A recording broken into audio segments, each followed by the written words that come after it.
exchange, what is the total tax liability? All 10 million up front, equal disbursements, your businesses over the 5-year interest, only balloon loan, or in proportion to the money we received? He's in Florida.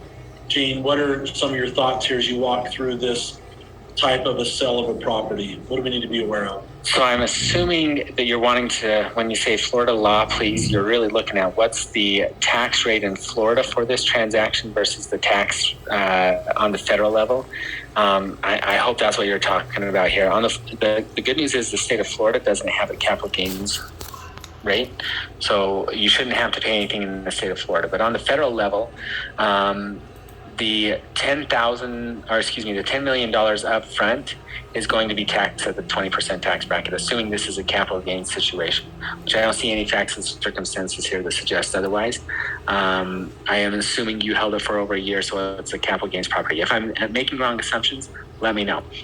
So you sell it for $10 million, and the other assumption I'm making is that large portions of that is capital gains. The other thing I'm not aware of is what you paid to buy it.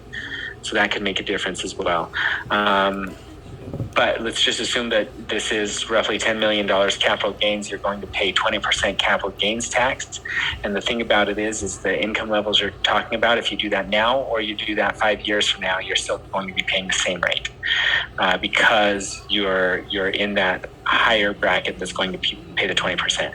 Now, the interest payments between now and then, I'm not sure what interest rate you're charging, but generally speaking, it's going to be something around 5 to 7%, which means you're probably talking over the course of a year, $700,000. You're still going to be in the 20% tax bracket on those as well. So what, Gene? What happens? I'm selling this for 10, but I'm only getting 2 million now. Yep. I'm paying capital gains on the 2 million or the total 10, even though I'm only getting 2 of it now. Yeah, you're going to pay capital gains on the portion you get now. You're basically in an installment agreement, but that's an important thing to know as well. The installment agreement that you're in has its own separate tax form that must be filed at the time you file your taxes as well, or you're going to pay the whole amount now. You don't want to do that. So make sure you're working with somebody that understands installment sales, which if you're working with TaxHive, we do. Yeah. And then if I want to do a 1031 exchange on this, right? So if I want to do a 1031 exchange, can I just take the 2 million and work with the company to do the 1031 exchange on the 2 and then do 1031 exchanges on the rest of the money as it comes in? How would that work? So the 1031 exchange, actually, there's a requirement that you have the funds transferred into a trust account through a separate provider. You actually have to work through a 1031 exchange intermediary. So you can do it where you're still taking portions of that through the 1031. That's totally fine. But be aware that it has to go through that exchange intermediary. You can't take a portion of it yourself.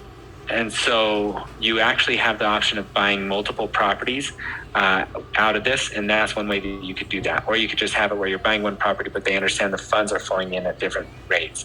But you have to work through an intermediary that's going to understand what you're doing and making it work. Another alternative to look at, though, is a qualified opportunity zone fund that's very similar to a 1031 exchange, but comes with a different set of benefits.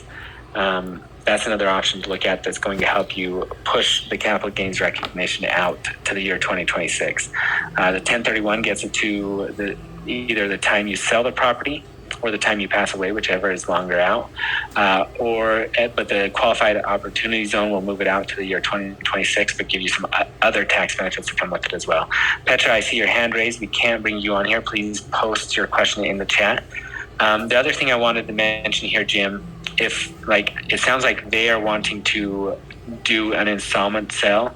Maybe you're not interested in that, but you still want the benefits of the installment agreement. Maybe you want to push it out to where you're talking 10 to 20 year payments, so you do get into lower tax brackets. But one thing to look at is maybe a deferred sales trust where they pay all the money into that trust, but that trust pays out to you over time as well. Another thing to keep in mind.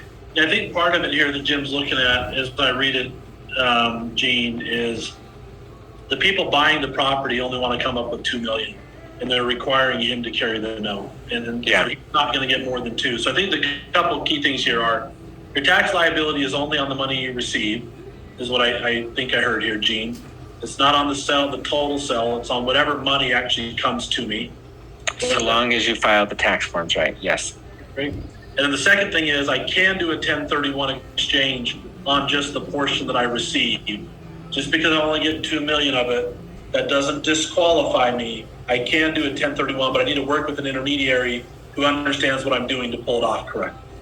Yes.